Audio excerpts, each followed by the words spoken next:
There are a few things in wrestling more satisfying than a title change. The big finish, the bell rings, and we all cheer, boo, cry, angry stare, or look on in baffled disbelief, hello Jinder. But I believe it was Professor Dan Layton, wasn't it, who said that a moment in wrestling is only as good as the story that follows. And if I didn't say that, I absolutely meant to. I'm Dan, hailing from partsFUNknown, and these are the 10 best title wins that led to terrible reigns. Number 10. Hikaru Shida, AEW Women's Title 2023. Hikaru Shida is one of the best women's wrestlers working today, having won AEW's Women's Championship in front of nobody during the early days of the pandemic. Seeing her lift the title above her head once again, this time in front of a packed arena in the main event of Dynamite's 200th episode, was a wonderful thing to behold. Problem is, the decisions that put her in that spot and the booking of the subsequent run make everything feel a bit hollow. You see, the match had been boosted to the main event spot in an attempt to provide a quick answer to criticism over the way AEW booked its women's division. And praise where it's due, it's a good thing that they listened, and I'm glad Shida and Storm were given that opportunity. But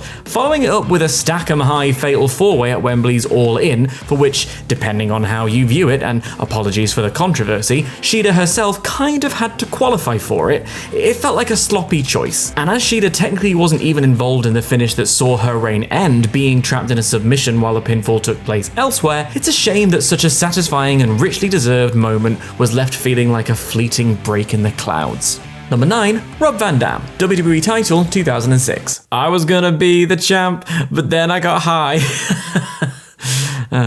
RVD had never been hotter when he was pushed into the main event scene in 06 and challenging for the WWE title at ECW's One Night Stand in front of a crowd for whom viciously hostile is a euphemism. The mood was perfect as Van Dam dethroned John Cena with a pinfall counted by Paul Heyman in a moment that felt truly renegade, fit to mark the official rebirth of the Land of Extreme. And then 3 weeks later he was caught roadside with some naughty cigarettes and what was referred to as drug paraphernalia, not to be confused with illegal substances or scandalous accoutrement. Because he had only just hit the main event scene, this was seen internally as dropping the ball with his big push and bringing the company into disrepute. So Van Dam was stripped of the WWE and newly minted ECW championship in short order and never made it back to the top of the card. Number 8, Bray Wyatt, WWE Title 2017. Not a vintage year for the WWE Championship, if we're honest, hello Jinder, but at least the moment where Bray Wyatt pinned John Cena and AJ Styles in succession to win the belt at Elimination Chamber was one of pure electricity. Bray's was a character never fully understood by the ones booking him, but the fans never gave up on his genius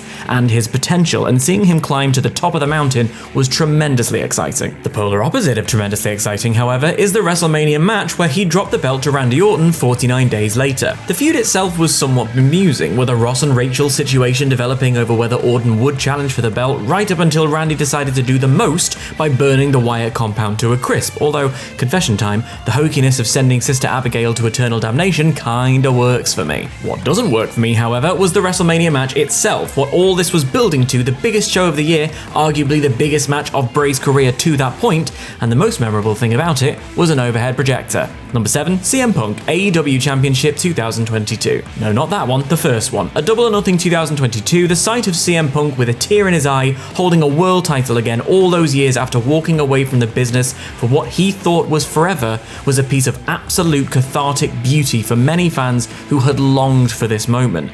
But just 3 short days later, literally while making his entrance, an excited Punk leapt into the crowd to celebrate and smashed his foot into the railing, breaking said foot. And it's not hyperbole to say that his AEW run never recovered. What followed was a few months on the shelf, a return that kicked off with a bizarre shoot call-out of Adam Page that sent the rumour mill into hyperdrive, and a 3-minute unification squash match with interim champ Jon Moxley, and that was that for the Punkers' time with the belt. Later Scuttlebutt would cast an even deeper shadow over this period, and when you do see it as part 1 of a sad trilogy that ended CM Punk's AEW career, it all feels like a squandered opportunity. And speaking of, number 6, CM Punk, WWE title 2011. Oh good lord, what could have been, what should have been. Some things in wrestling lore end up being viewed over generously through rose-tinted nostalgia specs, but the moment CM Punk wins the WWE title on the last day of his contract, hops over the barricade and blows a kiss to a crestfallen Vince McMahon before running off into an elated, rabid Chicago crowd, retains every single bit of magic. The wrestling world was abuzz. Even if you knew it was a work, the mere greenlighting of this story felt fresh. If they're gonna go ahead with this idea, we asked ourselves, themselves, would they commit? Where would Punk go? Think of the potential. Would he show up in Ring of Honor and draw a line with the original Summer of Punk? Imagine if he went to Japan with that belt. There were so many possibilities for a story that might have reinvigorated not only WWE,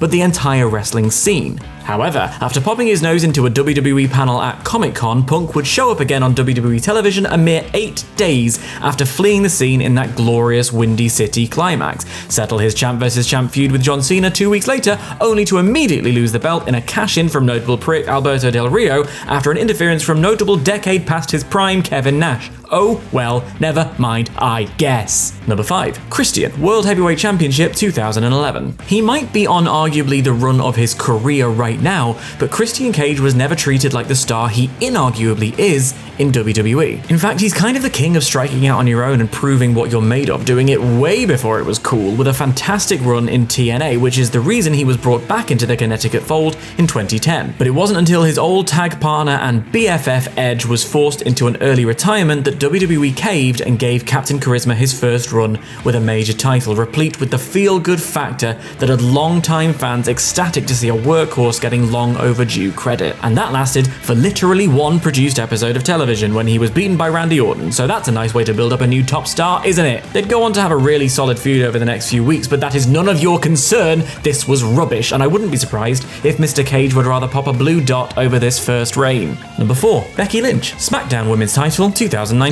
Becky Lynch is the poster child for turning lead into gold. A pot of gold, you might say. Anyone who can go from doing an Irish jig that borders on offensive coming from a legitimate Irish woman to the first female main event of WrestleMania deserves her flowers. Becky Two Belt's crowning moment was euphoric, even if it did come post-midnight on a show that was longer than the average office day. But while she'd go on to hold the Raw Women's title for over a year, the man's grip on the SmackDown belt was considerably more limp, and what gets on my nerves here is not that she lost it, but how it went down. Forced to defend both titles in one night, Becky saw off Lacey Evans and then went straight into a match with Charlotte Flair, who pinned her clean and who was then immediately cashed in on by the newly minted Miss Money in the Bank, Bayley. If you're gonna do that, tell the story of a fighting champ who grit her teeth and made it through not one, but 2 challenges, one of whom is another candidate for the women's wrestling Mount Rushmore, only to be felled by an opportunist who was supposed to be an old friend. But instead of telling a compelling story and cementing 3 stars in one go, they continue to artificially inflate Charlotte's title win record and shaft Bex in the process.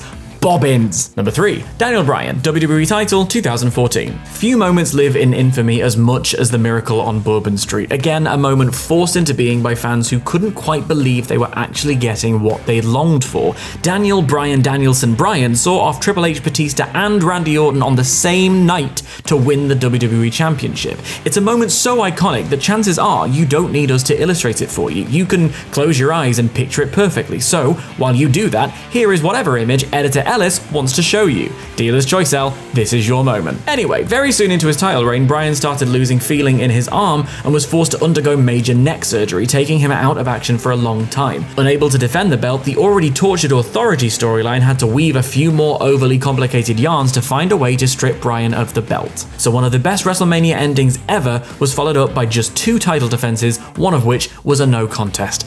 Gutting. Number 2, Kofi Kingston, WWE Championship 2019. You're probably noticing a pattern in this list, but there's a true joy in seeing something you never thought would happen actually take shape, and this is possibly the best example of it. After all, Kofi wasn't even supposed to be in the title picture, let alone win the belt.